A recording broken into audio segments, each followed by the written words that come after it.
Kayo ang dahilan kung bakit di ako sumuko sa mga bagay na kung ba't ang luha ko'y tumulo. Ito ang mensahe ko upang aking ipahatid sa mga tropa, kaibigan, kapangkat at kapatid. Pasasalamat kong kay tagal ko nang gustong sabihin. Ang puso ko ang gumawa nitong aking awitin. Para sa inyong lahat, ito ang tanging paraan sa mga taong para sa akin ay palaging nandyan. Hambog.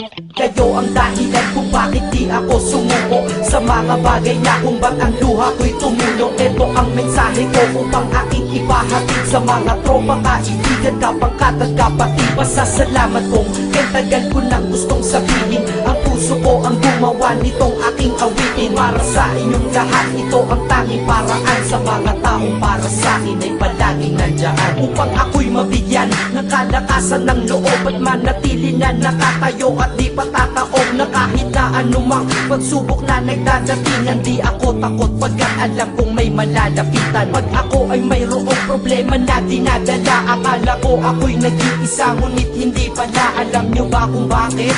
Kasi andyan sila, handa na iabot ang tulong nagmula sa kanila. Walang reklamo at walang hinihingi na kapalit. Kaya di lang kaibigan turing ko kundi sang malapit na kapatid. Sila'y kinikilala kong ikalawa na pamilya. Wag ko daw isiping mag-isa ka pa. Dahil sila'y aking sandalan, di ako pinabayaan. Damahin ko kalungkutan, di nila pinapayagan. Kung wala kayong lahat kaibigan ko, marahil wala na rin ako. Ngunit nandito pa ako dahil kayo ang dahilan kung bakit di ako sumuko sa mga bagay na kung ba't ang luha ko'y tumulo. Ito ang mensahe ko upang aking ipahatid sa mga tropa, kaibigan, kapangkat at kapatid. Pasasalamat kong kay tagal ko nang gustong sabihin. Ang puso ko ang gumawa nitong aking awitin. Para sa inyong lahat, ito ang tanging paraan sa mga taong para sa akin ay palaging nandyan. At di kayo nawawala at di ako tinalikuran. Yan ang dahilan kung bakit hindi ko kinalimutan ang aking pinagmulan. Pakikisama nangunguna pag nakita ka ng tropa, sasabihin shot ka muna. Pag nabadrip sa pamilya, lalabas ka lang ng bahay. Lakad lang ng konti, andyan sila at merong tagay na inyong pagsasaluhan at inyong pinapaikot. Simpleng tulong yan nilang unti-unting pinapalimot. Ang problema mong pasan-pasan sa mga pangyayari sa tahanan o sa pera o kahit pa sa babae. Kahit sa gulo o away, tila ba mga sundalo, di pwedeng maiwan ang isa manalo o matalo. Ganyan ang kaibigan ko, mas kilala bilang barkada. Kung ako'y mamamatay na bukas, ako'y handa na. At kung may ikalawang mundo o buhay para sa'kin,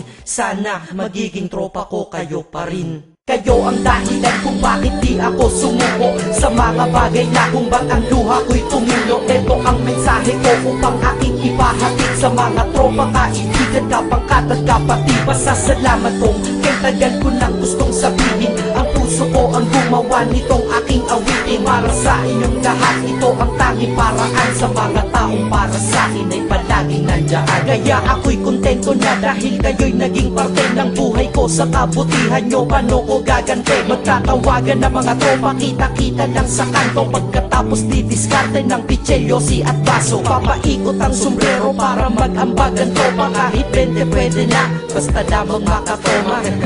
Ganito kami, at least magkakaramay. Kaya wag kang magtaka kung ba't masasaya ang tambay. Dahil tambay ay binubuo ng samahan na tunay. May kaibigang adik, mabait, iba ay merong sungay. Oo, iba-iba ang aming mga katauhan, pero iisa ang grupo pag sa trip at kagaguhan. Pag ika'y nalulungkot, kanino ka ba lumalapit? Pag nais mong bumitaw, kanino ka ba kumakapit? At kanino ka lumapit sa oras ng kagipitan? San pa ba?